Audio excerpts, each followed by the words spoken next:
खबरों की वही तस्वीर, बिना बदले बिना डरे, जज्बा सच का लिए, सच दिखाते हैं आपके जरूरत की खबर। राजधानी दिल्ली में जल का संकट अभी थमने का नाम नहीं ले रहा है। एक तरफ आपकी मंत्री आतिशी 5 दिन से लगातार अनशन पर है और आज उनकी तबीयत बिगड़ने के कारण आज उन्हें एलएनजेपी अस्पताल में भर्ती कर दिया गया, लेकिन कोई समाधान नहीं निकला। वहीं भारतीय जनता पार्टी लगातार आरोप लगा रही है कि आतिशी को अनशन की बजाय एक्शन लेना चाहिए, जिससे कि दिल्ली की जनता को पानी मिल सके। हमारे साथ पूर्व में स्टैंडिंग कमेटी चेयरमैन एवं वर्तमान में दिलशाद गार्डन वार्ड के निगम पार्षद वीर सिंह पवार मौजूद है। उनसे बात करते हैं, क्या कुछ कहेंगे। उनके पास भी क्लस्टर एरिया है, लगातार पानी की समस्या है और जनता इनसे संपर्क कर रही है कि पानी जल्द से जल्द मिले। सर, क्या कुछ कहेंगे। लगातार 5वां दिन है और दिल्ली की कोई समाधान नहीं निकला। आतिशी आवाज। नमस्कार, आपके चैनल को बहुत बहुत धन्यवाद।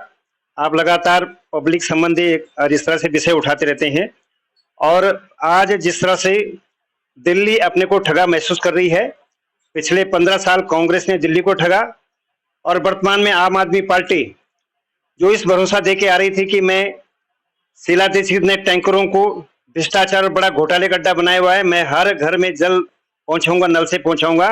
आज वो दिल्ली पानी के लिए तड़प रही है। वो मेरे भाई बहन जो झुग्गी झोपड़ी में अपना जीवन यापन करते हैं, किसी तरह से उनके परिवार यहाँ पर 2 रोटी सुकून की खा सके, लेकिन अब उनको पानी की बूंद बूंद के रात भर जगना पड़ता है। और जब टैंकर आता है, टैंकर के ऊपर चढ़ करके किस तरह आप देख रहे हैं पूरी दिल्ली में हाहाकार मचा हुआ है और पूरी दिल्ली में टैंकरों को राज हो रखा है। लेकिन आज जो पार्टी हमेशा सड़कों पर धरना प्रदर्शन करके आई है, आज सत्ता में बैठी है, मैं उनसे पूछना चाहता हूं, इन 10 सालों में आपने उत्तराखंड सरकार से, उत्तर प्रदेश सरकार से, हिमाचल से या हरियाणा से कितने रिकॉर्ड किए हैं, कितने समझौते किए हैं? आप कितने सेंसिटिव थे पानी के लिए? आज जब सब ड्रामा कर रहे हैं एसी में बैठ करके, पीछे जाकर के नाश्ता पानी करके और आगे बैठने लोगों को दिखाने कि मैं 28 लाख लोगों के लिए पानी के लिए मैं यहाँ पर बैठी हूँ। शर्म आनी चाहिए आप लोगों को। एक मंत्री को जिसको अपने अधिकारियों को भेजना था, अगर कोई अधिकारी में कोताही हो रही है कहीं पर, माननीय सुप्रीम कोर्ट ने आपको बोल दिया, हरियाणा सरकार बोली हम पानी छोड़ रहे हैं, आप उन टैंकर माफियों को तो ये पानी कहां से कहां जा रहा है। लेकिन चूंकि आपने चुनाव लड़ना है, आपको हर समय पैसा और भ्रष्टाचार चाहिए, आपको पैसा चाहिए, इसी कारण से आप इन पर कोई लगाम नहीं लगा रखे हैं। टैंकर माफिया आ भी रहे हैं, बिस्लेरी जैसी बड़ी कंपनियां जो पानी का व्यापार कर रही हैं, उनको आगे बढ़ावा देना है। और आप भ्रष्टाचार, अकूट भ्रष्टाचार में डूबने के बाद अब दिल्ली के लोगों आंखों में धूल झोंक रहे हैं, ये चलेगा नहीं। दिल्ली आपको पहचान चुकी है और एक एक कष्ट का बदला, एक एक बाल्टी पानी का बदला दिल्ली के नागरिक, वो झुग्गी झोपड़ी माने लोग, अनाथालय कॉलोनी वाले लोग आपसे लेंगे और आप सोचेंगे भी नहीं कि आपके पांव के तले की जमीन कैसे खिसक चुकी है। सर, क्या कुछ कहेंगे। क्या आरोप लगाए जा रहे हैं कि लगातार की आतिशी कोई समाधान नहीं निकल पा रही, लेकिन आड़ में अनशन पर बैठी है ताकि कोई उन पर आरोप न लगाए।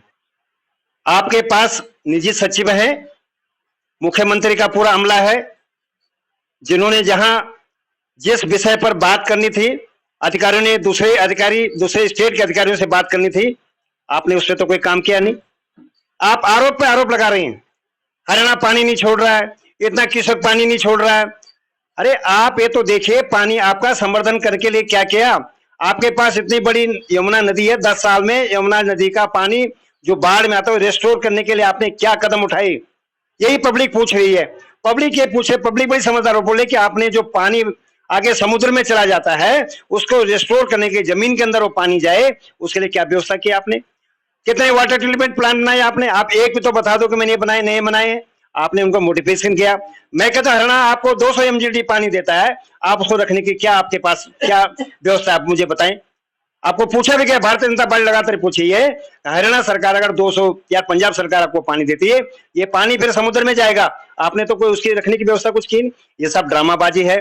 आप जैसे सोचते कि पहले हमने धरने रामला मैदान में दे दी, सुंदर नगरी के अंदर हम उपवास किया, उपवास की राजनीति छोड़ें, अधिकारियों से बात करें, जो अधिकारी काम नहीं करता जहां पानी के लीकेज ठीक करें और अधिकारियों को सजा दें कि उन्होंने समय रहते ही आपको बताया क्यों नहीं। लेकिन आपको कोई डिपार्टमेंट चलाना आता नहीं। सबसे बड़ी बात यह है अनुभव। अनुभव अगर आपको नहीं है तो आप सत्ता में रहने का आपको बिल्कुल भी एक मिनट भी सत्ता में रहना चाहिए। आपको रिजाइन कर देना चाहिए, जल मंत्री का आपको रिजाइन कर देना चाहिए। भारतीय जनता पार्टी लगातार आरोप लगा रही है कि पर्याप्त जल है। क्यों भारतीय जनता पार्टी उन सोर्सों पर नहीं जाती है जहां पर कहती है कि जल पर्याप्त मात्रा में? क्यों सोनिया बिहार या ओखला और ब्राज पर नहीं जाती? भारतीय जनता पार्टी, माननीय सुप्रीम कोर्ट ने, माननीय हाई कोर्ट ने, हरियाणा सरकार में उन्होंने भी एफिडेविट देखे हम इतना पानी छोड़ रहे हैं। ये जिम्मेदारी जो आज सत्ता में बैठे उनकी है। अगर भारतीय जनता पार्टी का एक कार्यकर्ता बता रहा है कि यहाँ पानी की लीकेज है, आप फिर बोलते हैं कि वो तो नट बोल्ट आपने तोड़े हैं। अगर भारतीय जनता पार्टी कहीं जाएगी तो आप उन पर ब्लेम लगाएंगे, पानी इन्होंने निकाल दिया, पानी छोड़ दिया। ये गुमराह करने वाली है। भारतीय जनता पार्टी लगातार, उन्होंने हरियाणा सरकार से भी बात की, हरियाणा सरकार ने बोला है, एलजी महोदय ने भी हरियाणा सरकार से बात की, उनके दिल्ली का हिस्सा जो एकॉर्ड हो रखा हमारा 1995 का, उसके बाद कोई एकॉर्ड नहीं हुआ। आज इतना बड़ा समय कालखंड बीत चुका है। 2024 में हम आ गए हैं। 2024 में आपने कितनी बार एकॉर्ड किया, कितनी बार आपने मीटिंगें ली, जो आपका बोर्ड बैठा है वो बोर्ड कितनी बार बैठा है? ऐसा बिल्कुल भी, मतलब जिस बात को, निरर्थक बातों को आगे लेकर के आप भूख हड़ताल पर बैठी हैं। आपको शर्म आनी चाहिए कि दिल्ली का नागरिक पानी के लिए त्राहिमाम कर रहा है, आप भूख हड़ताल कर रही हैं। इन बातों से कोई होना नहीं। आप अधिकारियों को लेकर के अगर कुछ था तो अधिकारियों को लेके एलजी मॉल से दोबारा आप जाते कि ये समस्या है, क्षेत्र की समस्या है, और अपना बताते, पूरा प्लान बताते, मेरा प्लान है। ना आपका कोई प्लान है, ना आपके पास कोई आपका आत्मविश्वास है। आप खाली पब्लिक को दिखाना कि मैं 28 लाख लोगों के लिए डेलीगेशन अभी कल ही जो एलजी से मिला है, लेकिन उन्होंने यही आश्वासन है कि हो जाएगा, लेकिन कोई ये डेलीगेशन अप्रैल में जाना चाहिए था। ये ड्रामाबाजी डेलीगेशन नहीं है, ये बदमाशों का टोला है। आज आप जा रहे हो पानी के लिए, वहां पर आप जा रहे हो जब लोग त्राहिमाम करते, कई लोग मर गए, रात भर रोटी के लिए नहीं जा रहे हैं। जो बेचारे जल्दी ढोते सर में ढोके 2 रुपए कमा लेते हैं, आज वो पानी की लाइन में लगे हुए। आप औरतों को देखिए, बहनों को देखिए, बच्चों को, छोटे बच्चों को देखिए, पाइप लेके उसके ऊपर से कई लोग टायर के नीचे आ गए। इनको शर्म नहीं आती है? आज डेलीगेशन लेके आप, अप्रैल में जाना था डेलीगेशन एलजी महोदय कि गर्मी आने वाली, इस बार टेम्परेचर बढ़ने वाला है, आप कुछ व्यवस्था करें, हम सब मिलकर के सत्ता करें। आप केंद्र सरकार को गाली देते हैं, मोदी जी को गाली देते हैं, हर विषय छोटे विषय देते हैं, लेकिन जब आज पब्लिक आप पूछे पीने का पानी का है तो नहीं हरियाणा सरकार पानी नहीं दे रही जी, हाथ पे हाथ धर के बैठ जाएंगे। मेरा अभी भी मानना है, अभी भी मैं बोल रहा हूँ, बरसातें आने वाली, बहुत सारा पानी दिल्ली में आने वाला है। आप अभी भी इस पानी का संवर्धन करने के लिए कुछ करिए। भारतीय जनता पार्टी लगातार आपको यही बोल रही है कि यमुना नदी के जो आपको गाद जमी पड़ी, उस गाद को हटाओ, पानी का संवर्धन हो जाएगा, पूरी दिल्ली प्यासी रहने से बच जाएगी। लेकिन आपने काम कुछ न करे। ये 2000 करोड़ रुपया मिट्टी में मिल चुके हैं आज तक, लेकिन वो अभी तक यमुना का गाद नहीं निकला, गाद वहीं पड़ा, ये सारा पानी समुद्र में जा। बात करें, अरविंद केजरीवाल का एक बयान सामने आया था, इसमें कहा था कि जो क्षेत्रीय विधायक है जनता के बीच जाएंगे, इस समस्या को निपटेंगे। क्या आपके क्षेत्र में क्या विधायक है और क्या वहां तक पहुंच पाए? अभी मेरे यहाँ ताहिरपुर एशिया का सबसे बड़ा कुष्ठ आश्रम है। पानी की बूंद बूंद के तरसते, मुझे बोलते हैं आप किसी तरह से बोरिंग करा दो, पानी पीने पीने हम कोड़े हाथ, हमारे हाथ गले हुए पानी। मेरी सुंदरनगरी झुग्गी क्लस्टर है, मेरा खेड़ा गांव है, पानी की बूंद नहीं है वहां पर, लोग टैंकरों के पीछे भाग रहे हैं। लेकिन माननीय जो विधायक है वो निदारत हैं। निदारत क्यों नहीं होंगे? उन्होंने तो सिर्फ एक ही फंडा ले रखा है, हिंदू धर्म को गाली देना, हिंदू धर्म को किसी तरह से को प्रताड़ित हिंदुओं को, और आप इस तरह से भाग रहे हैं। आप आओ से पोस्टर लगने वाले हैं उनके। राजेंद्र पाल गौतम जी, आप कहीं पर आइए, पानी दीजिए, सुंदरनगर के अंदर पानी दो, क्लस्टर में कम से कम ये का सबसे बड़ा कुष्ठ आश्रम, वहां पानी दो कोड़ियों को, बेचारों को, जिनके हाथ गले हुए हैं, जो जा नहीं सकते, एक बाल्टी पानी ला सकते हैं, वहां आपकी कोई व्यवस्था नहीं है। ताहिरपुर गांव के अंदर पानी, दिलसागंज के अंदर जो पानी आ रहा है वो सीवर का मिला पानी है, और आप चुपचाप आराम कर रहे हैं। लेकिन जनता आपको पहचान से, राजेंद्र पाल गौतम जी आपको पहचान चुकी है। आने वाले समय एक एक वोट से आपको बदला लेगी, पानी का बदला लेगी। वीर सिंह पवार जी की तरफ से क्या विधायक हो चाहे अरविंद केजरीवाल को, इनके खिलाफ प्रदर्शन होने की तैयारी है? यहाँ का लगातार हमने अभी पीछे 3 प्रदर्शन यहाँ पर कर चुके हैं। मंडल ने, भारतीय जनता पार्टी दिशागण मंडल ने मटका फोड़ का कार्यक्रम भी है, हमारे पूर्वांचल मोर्चे ने भी कार्यक्रम किया। इनको चेताया, इनको जगाया, व्यवस्था तो इनको करनी है।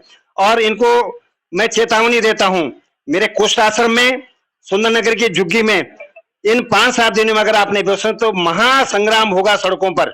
उसकी जिम्मेदारी दिल्ली सरकार की होगी, क्योंकि जब कोई प्यासा रहेगा तो भारतीय जनता पार्टी बर्दाश्त नहीं करेगा, उसका पार्षद बर्दाश्त नहीं करेगा कि उनको पानी की बूंद ना मिले। मैं अपने इन नागरिकों के साथ में हूं और भयंकर प्रलाप होगा। ये थे वीर सिंह पवार जी, जिन्होंने बताया कि किस प्रकार से दिल्ली में जल संकट है और लगातार जो इनके क्लस्टर एरिया है वहां पर किस तरह पानी की डिमांड है। अगर पानी की डिमांड पूरी नहीं होती तो वीर सिंह पवार अपने दोबारा कार्यकर्ताओं के साथ एक विशाल जल प्रदर्शन करने वाले हैं। कैमरामैन सुनील के साथ संदीप कुमार, तेज समाचार दिल्ली।